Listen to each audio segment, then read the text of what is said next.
चिमगावचा विकास मुसे साहेबांच्या माध्यमातून भरपूर झालेला आहे. चिमगावमध्ये कामं जी झाल्यात ते साहेबांच्या माध्यमातून झाल्यात आणि त्यामुळे चिमगावमध्ये सगळ्यात जास्त मतदान हे चिमगावातून मिळणार. भाकरी जिल्हा परिषदेमध्ये जिल्हा परिषद संपूर्ण सीटा या महायुतीचा प्रचंड मताने विजय होणार आणि त्या दीपक अंगजाचे मिसेस रुपाल दीपक अंगज विद्यमान सरपंच माझे सरपंच होते ते प्रचंड मताने या मतदारसंघात निवडून येणार. आता महापी मतदारसंघात आपले 3 मुश्रीफ साहेबांची ताकद आहे. त्यात आणि राज्य आल्यात संजयबाबांचा गट आहे, त्यामुळे ताकद महायुतीची आहे. आणि इथं बघितलं तर एमगे पंचायत समितीमधून कृपाल दीपक अंगज ही अभ्यास व संयमी नेतृत्व आहे. कारण की जिल्ह्यातील सर्वात मोठे गट एकत्र असल्यामुळे ताकदही त्यांचीच लागणार आणि उमेदवार हे दोन्ही पण प्रचंड मताने निवडून येणार. सुरस आता कसं आहे 3 गट एका बाजूला आहेत म्हणजे पारडं जडच आहे, पण तरी गाफील न राहता कार्यकर्ते त्यांच्या पूर्ण क्षमतेने काम करतील असे मी ग्वाही देतो. आता महायुती असल्यामुळे सीटा या महायुतीच्याच निवडणार, त्यात काय शंका नाही. चिमगाव गावातनं एकमेव उमेदवार असल्यामुळे मला वाटतं 80% मतदान त्यांना होईल. नमस्कार, सध्या आपण उभे आहोत म्हाकवी जिल्हा परिषद मतदारसंघातील चिमगाव या गावामध्ये. चिमगाव गावचा जो पहिला जिल्हा परिषद मतदारसंघ होता तो चिखली होता आणि मतदारसंघ नव्याने पुनर्रचना झाल्यानंतर म्हाकवी जिल्हा परिषद मतदारसंघामध्ये चिमगाव हे गाव आता आलेलं आहे. या गावामध्ये आपण आता सध्या आलो आहोत आणि या ठिकाणी नागरिकांना भेटूयात आणि जाणून घेऊया की नेमका कुठल्या गटात प्रभावी ठिकाणी आहे आणि कोण या ठिकाणी चांगल्या पद्धतीने विकास करू शकतो हे आपण आज चिमगाव मध्ये लोकांना भेटूयात आणि जाणून घेऊयात. काय वाटतंय की तुमच्या जिल्हा परिषद मतदारसंघामध्ये कोणाचं वार आहे सध्या? तर राष्ट्रवादी काँग्रेस, भाजप, संजय बाबा गट, रणजित पाटील गट यांचंच वार आहे. बरं, काय एकंदरीत या तुमच्या चिमगावचा विकास झाला असं म्हणाल?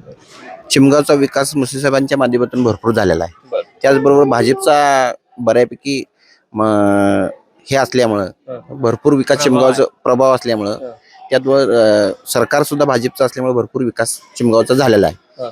आमचे माजी सरपंच रुपाल दीपक अंगज आता पंचायत समितीचे उमेदवार जे आहेत तेच मागील 5 वर्षात गावचे सरपंच होते. त्यांच्या माध्यमातून भरपूर चिमगावमध्ये काही काम शिल्लक राहिलं नाही. त्यांचे मिस्टर त्यांच्या पाठोपाठ परत आता सध्या विद्यमान सरपंच असल्यामुळे पूर्ण गावचा विकास झालेला आहे. त्यामुळं ह्या 7-8 गावामध्ये 100% त्यांचाच प्रभाव राहणार. तर कागद तालुक्यामधील 2 गट जे होते पारंपरिक ते एकत्र आलेले आहेत, ते कुठे कार्यकर्ते नाराज झाले असं वाटतं का की त्याचा फायदा होईल असं? नाही, ती नाराजीचा काय उपयोग होणार नाही आहे. पण लोक आता सुज्ञ झालेले आहे, त्यामुळं लोक बऱ्यापैकी विकासाच्या पाठून आहेत. काय सांगाल? कुठं नाही कुठं थोडस नाराजी असते, नाही असं नाही, बरं. पण तिन्ही गट एकत्र खंबीरपणे उभा असल्यामुळं त्यामुळे सीटी 100% दोन्ही सीटा बसणार. जिल्हा परिषदला कोण उभा आहे तुमच्या इथून? आमच्या इथे काका सावर्डे. काका सावर्डे काय वाटतं की त्यांच्या माध्यमातून तुमच्या सगळ्या भागाचा विकास चांगल्या पद्धतीने होऊ शकणार की भाजप सरकार पुढे वरती असल्यामुळे त्यांचा निधी आणून विकास करू शकतील ते. म्हाकवी जिल्हा परिषद मतदारसंघ नवीन झालेला आहे, चिमगाव गाव त्यामध्ये आहे. काय वाटतं, काय सांगाल? चिमगावमध्ये सगळ्यात जास्त जिल्हा परिषद आणि पंचायत समिती, खरोखर पंचायत समितीची काम चिमगावमध्ये कामं जी झाल्यात ते साहेबांच्या माध्यमातून झाल्यात आणि त्यामुळे चिमगावमध्ये सगळ्यात जास्त मतदान हे चिमगावातून मिळणार आहे. आणि खरोखर जिल्हा परिषद आणि पंचायत समितीच्या सीटा ते पूर्णपणे सगळ्यात जास्त मतांनी निवडून येणार एवढं येणार. काय सांगाल? भाकरी जिल्हा परिषदेमध्ये जिल्हा परिषद संपूर्ण सीटा या महायुतीचा प्रचंड मताने विजय होणार आणि त्या दीपक अंगजाचे मिसेस रुपाल दीपक अंगज विद्यमान सरपंच माझे सरपंच होते ते प्रचंड मताने या मतदारसंघात निवडून येणार. बरं, 3 गट एकत्र आल्यामुळे ताकद वाढेल म्हणजे होईल असं वाटतं. वन वे होणार 100% वन वे होणार. पण आता त्यात एक जो गट राहिलेला आहे त्याचं म्हणणं आहे की आम्ही या ठिकाणी सगळ्या जिल्हा परिषद जिंकू, पंचायत समिती जिंकू. नाही तसं काही नाही, एक पण सीट त्यांची येणार नाही. काय वाटतं तुम्हाला या जिल्हा परिषद मतदारसंघात? जिल्हा परिषद हा आमचा नवीन मतदारसंघ झालेला आहे. या म्हाकवी मतदारसंघ पहिला आमचा चिखली मतदारसंघ होता. आता पहिले आमच्या शिवानताई भोसले होत्या. आता नवीन मतदारसंघ झाल्यामुळे जरा गाव वाढल्यामुळे जरा विकास व्हायला पाहिजे. काय वाटतं या म्हाकवी मतदारसंघामध्ये आता सध्या कोण उभा आहे आणि कुणाची ताकद जास्त प्रमाणात आहे?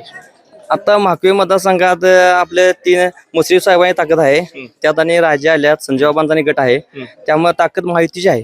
पण लोक नाराज झाले असं वाटत नाही का? 3 जण एकत्र आलेले आहेत, जुने जे गट होते विरुद्ध त्याच्याबद्दल नाराज असं वाटत नाही काय नाही, याचा परिणाम कुठे होणार नाही असं वाटतं? नाही 100% नाही. 3 गट एकत्र आल्यामुळे वनवे निवडणूक होईल असं 100% वनवे होणार. काय वाटतं या आता जिल्हा परिषद म्हाकवी मतदारसंघामध्ये काय होईल वाटतं? कोणाचं वार आहे? 100% महायुतीचं वार आहे. 100% दोन्ही सीट बसतील. आणि इथनं बघितलं तर एमगे पंचायत समितीमधून रुपाल दीपक अंगज ही अभ्यास व संयमी नेतृत्व आहे. त्यांचं म्हणजे भरपूर कामं त्यांनी केल्यात.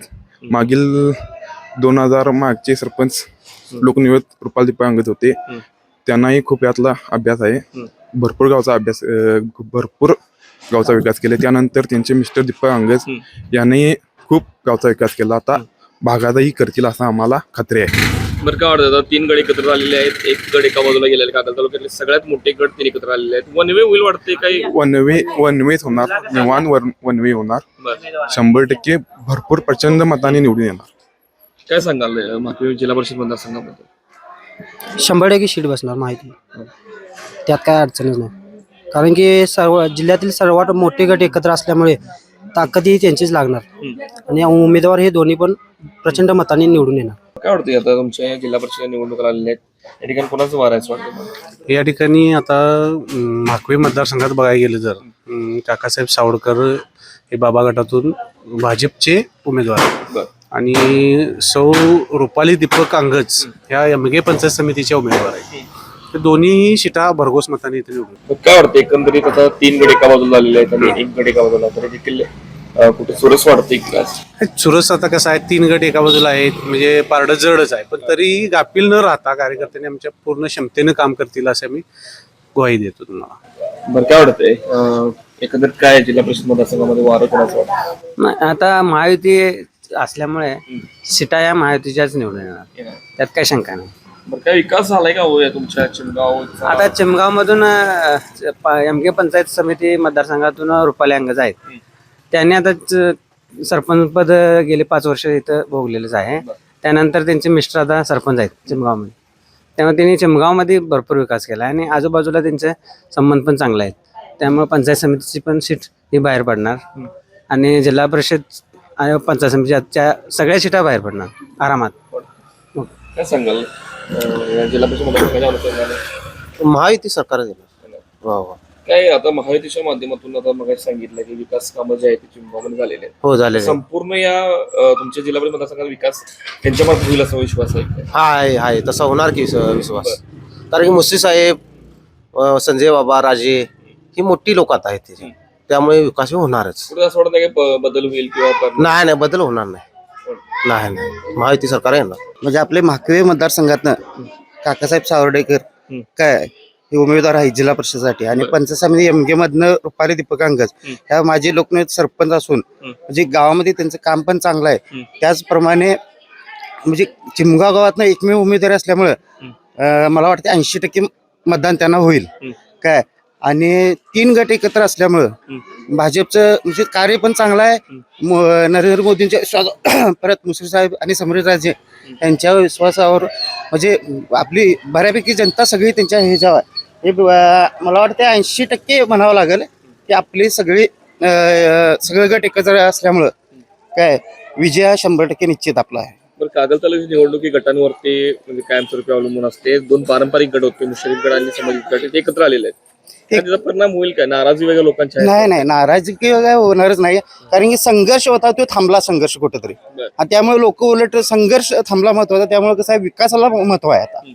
आता ह्या म्हणजे कसं ह्या निवडणुकीत कसं आहे की विकास महत्वाचा काय. आणि जिल्हा परिषदेचे उमेदवार हे कसं आहेत म्हणजे मुरब्बी आहेत सगळे दोन्ही पण उमेदवार, पंचायत समिती असू दे जिल्हा परिषदेचे उमेदवार असू देत, ते राजकारणात वर्षानुवर्ष आहेत. ते त्यांच्यामुळे विकासालाच चालना मिळणार आहे. विकास कामात म्हणजे चांगलंही होणार आहे. काय वाटतं तुमच्या या म्हाकवी जिल्हा परिषद मतदारसंघ झाला आहे, त्याच्या आधी चिमगाव हे गाव चिखली मतदारसंघात होतं. काय वाटतं एकंदर त्या मतदारसंघामध्ये प्रभाव होतो? आता तर प्रचाराला सुरुवात झाली आहे. परिस्थिती बघून काय होते बघूया, लोकांचा कल कसा आहे काय आहे त्यानंतर बघू. मग अजून काय इकडे प्रचारला काय सुरुवात, आज पहिलाच उमेदवार आमच्या गावात आला, पहिलीच भेट त्यांची.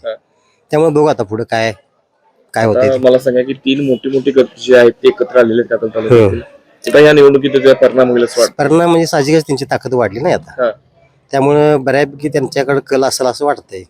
बरं आता शिंदेगड जो आहे तो म्हणतोय की आम्ही पूर्ण ताकदीने या ठिकाणी उतरू आणि ह्या निवडणुकीत बाजी मारू असं वाटते का हो? त्यांचं पारड जड असं होईल कसं आहे 3 गट एका जागी आल्यामुळे जरा असं त्यांचं पारड जड झालं नाही हा. आता त्यामुळे काय शिंदे गट काय बोलणारच असो. काय वाटते आता जी चिखली जिल्हा परिषद मतदारसंघातून भाकरी जिल्हा परिषद मतदारसंघामध्ये चिमगावचा समावेश केलेला आहे, तुमच्यामध्ये काय वाटतंय की या भागामध्ये कोणाचा प्रभाव दिसून येईल? या भागामध्ये मुश्रीफ साहेब, समरसिंग घाडगे, संजय बाबा आणि रणजितदादा आणि महाडे हे या चौघांचा इथं गट मोठा असल्यामुळं इथे या भागात हा प्रभाव दिसणार. मला कसं आहे, एकंदरीत तुमचा चिमगाव गावचा विकास झालाय काय हो? चिमगावचा विकास झाला, कुठल्या पद्धतीने विकास झाला? विकास चांगल्या पद्धतीने झालेला आहे, गावात चांगलंही आहे. मग आता शिंदेगड सुद्धा म्हणते की आम्ही जरी वेगळं असलो तरी पण आमची ताकद आहे, आम्ही त्या ठिकाणी मुसंडी मारणार, याच्याबद्दल काय सांगा? ती काय जिथे त्या गावाच्या याच्यावर ठरणार आहे ते बरं. या भागात त्यांचा एक गट इथं हा. आहे हा. चांगला आहे हा. शिंदे गट.